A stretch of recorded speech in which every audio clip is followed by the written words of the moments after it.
जंगल बचाओ सब बोलते हैं, लेकिन आदिवासी बचाओ कोई नहीं बोलता।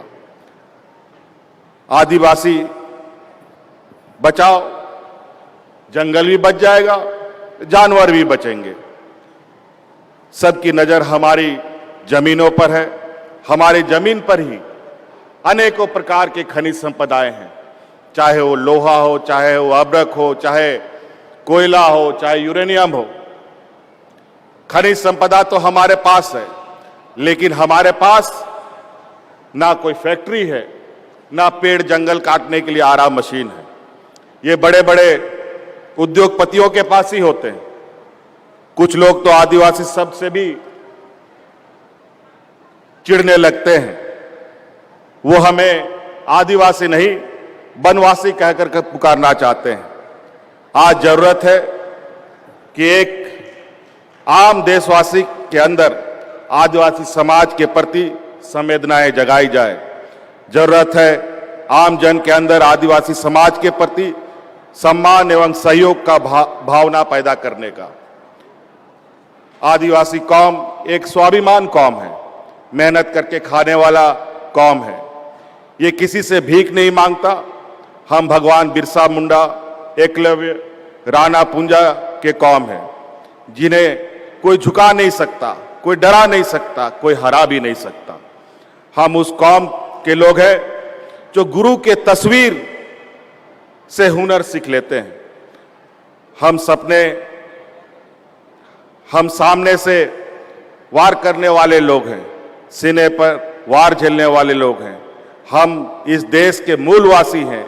हमारे पूर्वज ने जंगल बचाया, जानवर बचाया, पहाड़ बचाया।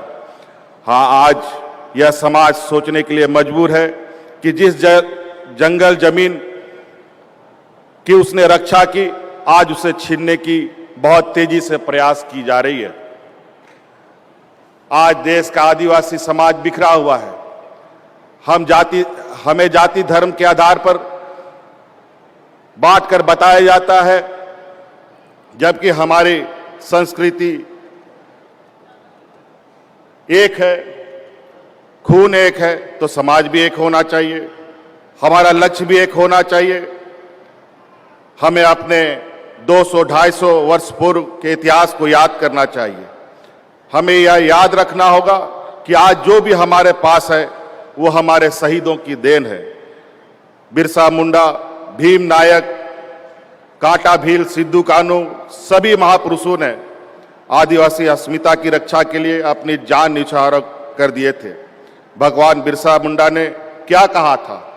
उन्होंने जल जंगल जमीन पर अधिकार की बात की थी, अबुआ राज की बात की थी, गांव की सरकार की बात की थी। दिक्कत है कि हम अपने आदर्शों के बारे में जानते ही नहीं। हमारी नई पीढ़ी को इसके बारे में सोचना होगा।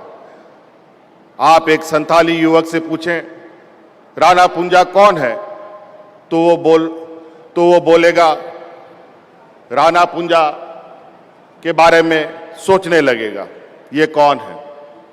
वैसे ही आप एक भील युवक से पूछेंगे बुद्धू भगत कौन है, तो वो भी सोचने लगेगा कि ये बुद्धू भगत कौन है, और उत्तर भी नहीं दे पाएगा। सच्चाई है कि देश का आदिवासी समाज एक होकर सोच ही नहीं रहा है। हमें अपने आप को पहचानने की जरूरत है। जातिवाद, पार्टीवाद, क्षेत्रवाद से ऊपर उठकर हमें सोचना होगा। आपस में हमें हमेशा मिलकर रहना, यह हमने सबों को बताया है कितना व्यापक है आदिवासी विचारधारा। इसे सिर्फ आप हमारे अभिवादन में प्रयुक्त होने वाले शब्दों से जान सकते हैं। जोहार बोलकर हम संस्कृति की जय बोल रहे हैं, सभी की जय की बात कर रहे हैं। मैं तो चाहता हूं कि सभी लोग आदिवासी, गैर आदिवासी अभिवादन के लिए जोहार शब्दों का प्रयोग करें।